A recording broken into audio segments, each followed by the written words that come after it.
from Revenge, which just went gold. Now, Kiss have just finished shooting their new video for the new single, Domino, last Thursday, so that should be coming out pretty soon. Also, what's that noise?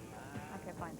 Also, I wanted to show you Mainline. It's a Kiss fanzine, a good one. They're going to be putting on a Kiss convention November 1st at the Spectrum in Toronto with special guest Ace Frehley. Great place for Kiss collectibles, and also there's going to be a Kiss look-alike contest with prizes for the winners. And I wanted to mention to you people in the metropolitan Toronto area, if you haven't heard of the Great Big Backward, it's a radio show on CHRY 105.5 FM from 2 a.m. till 7 a.m. You should give it a listen. It's a good, heavy show. And Rich, the host, bumped into me at the Helmet Bad Religion show. That's why this is sort of all crumpled up. And he gave me this little tongue-in-cheek Kiss tribute that he's put together. It's pretty cool, pretty funny. I know Rich is a Kiss fan deep down, perhaps not even so deep. So we're also going to see an interview with Simmons and Kulick that I did with them about a couple months ago when they were in town for their club tour. And we've got those tentative Kiss dates. Yes, October 3rd in Toronto and October 5th in Montreal. Good old Gene, the perv. Everybody knows it, but you know what? He's also a very shrewd businessman. This is Kiss on the Pepsi Power 30.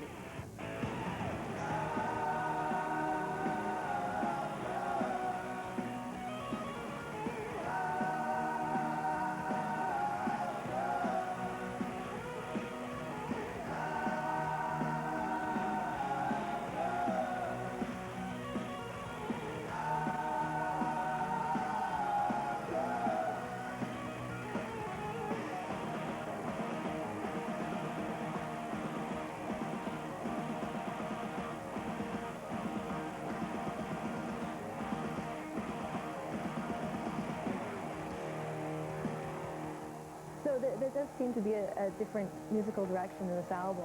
Yeah, that's how I made it easier for the cameraman to get a two-shot. Yeah, a three-shot, too. Okay. Very TV literate fan.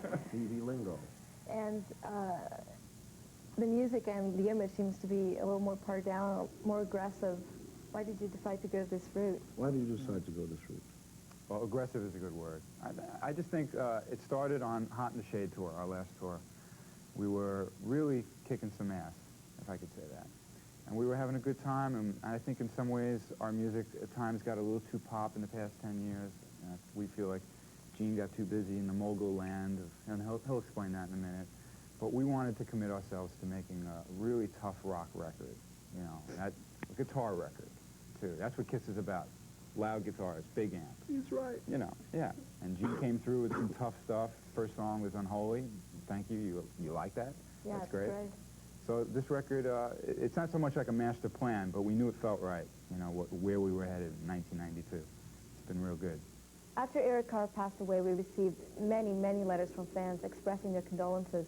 I know it was really hard for the band, and it's also very difficult for fans. Well, you know, we had a choice. Do you carry on, or do you stop?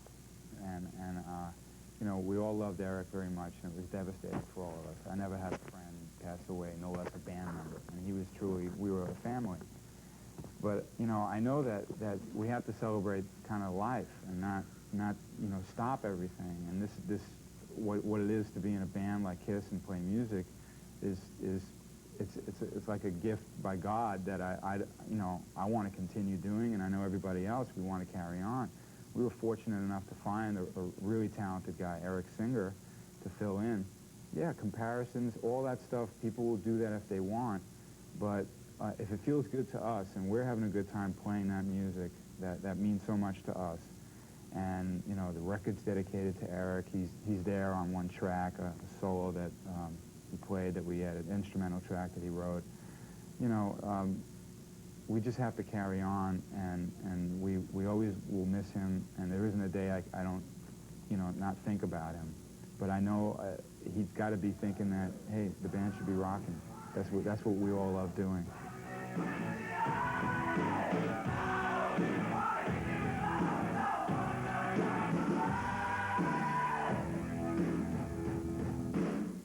3 of the heavier tracks on the album, Unholy, Heart of Chrome, and I Just Want It, Gene, you co-wrote with Vinnie Vincent. How did that come about?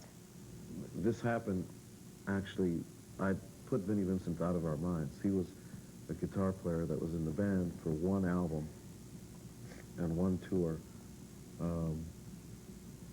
And he did something very unethical. And despite the fact that he could write songs and play guitar and all that stuff, he was like, oh, we decided, you know, we just can't work together. And the guy went on to form his own band, called it the Vinnie Vincent Invasion, and then, surprise, the record company he recorded for fired him from his own band and kept the rest of the guys, and they went on to become Slaughter. Something in there, you know, some kernel of truth is probably going to rise to the surface, and so you guys figure out what it is. Anyway, the main point is we were furious with him for years for the way he treated himself, the band, and the fans. And finally we got a bankruptcy notice from the U.S. government saying if anybody has any stake in this guy, lay your claim now or forever hold your peace. And I said, oh my God, this is terrible. I should call the guy up and just, hey, I'm sorry this is happening to you, and maybe want to try writing a song together. And he had some terrific, you know, lyrical contributions. And then he started to do the same stuff again. And so he self-destructed right in front of my face. And so I'm not talking to the guy again. It's gonna be a long, long night. I know you're accustomed to being the town queen. Just you and me now, be the king. I've been away from it now for 12 years, and it's not a part of my life anymore, although it seems like it, you know, it always will be. It's Ringo Starr once said, once a Beatle, always a Beatle. I guess once a Kiss, always a Kiss. I mean, I'm proud of it, and if it wasn't for them, I wouldn't be here, and I guess they wouldn't be where they were if it wasn't for me, so.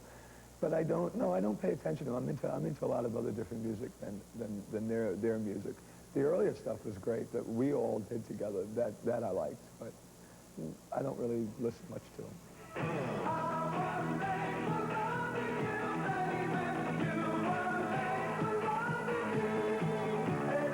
They don't know what they got till they lose it. You know, that's the way I felt with even us when we were together. We really had something, and then when we had so many people talking in our ears and saying, oh, you know, you're better than these guys, you could do it, you should go on your own. And you start listening to all this crap, and then you just forget how much you really love these guys and how much you really would go out for them, and you respect them, and then you start losing all that, and then it's all washed away, and then one day you're sorry for it. It's true, you really don't know what you got till you lose it. Do you regret leaving Kiss? So I did.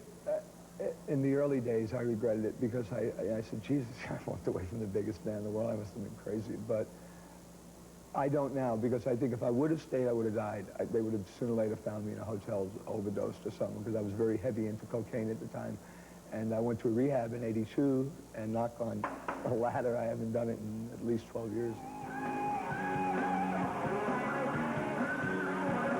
See, I think even cooler than the tribute bands.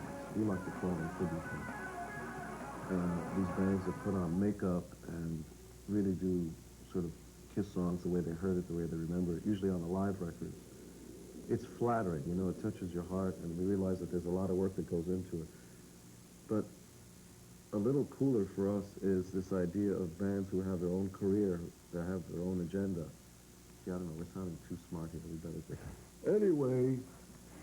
That's using three-syllable words, Dean. That's right, three-syllable words. These other bands who do stuff because they love to do it. Bands like Nirvana, who did a Kiss cover called Do You Love Me on a tribute album that came out about a year or two ago. Or when Metallica plays Detroit to end their show with Detroit Rock City, or for Poison to do Rock and Roll All Night, or for Anthrax to do Parasite. Twice. They're going to record it again on a live record. Or any countless number of bands, including Cher, who just recorded. Stop plugging yourself. You know, we're proud. If we sound like we're kind of going, wow, look at that, look at that. We're jazzed. It's flattering. And maybe ultimately it's the best revenge of all. It's a nice way to say to critics, up the wazoo, pal, you were wrong.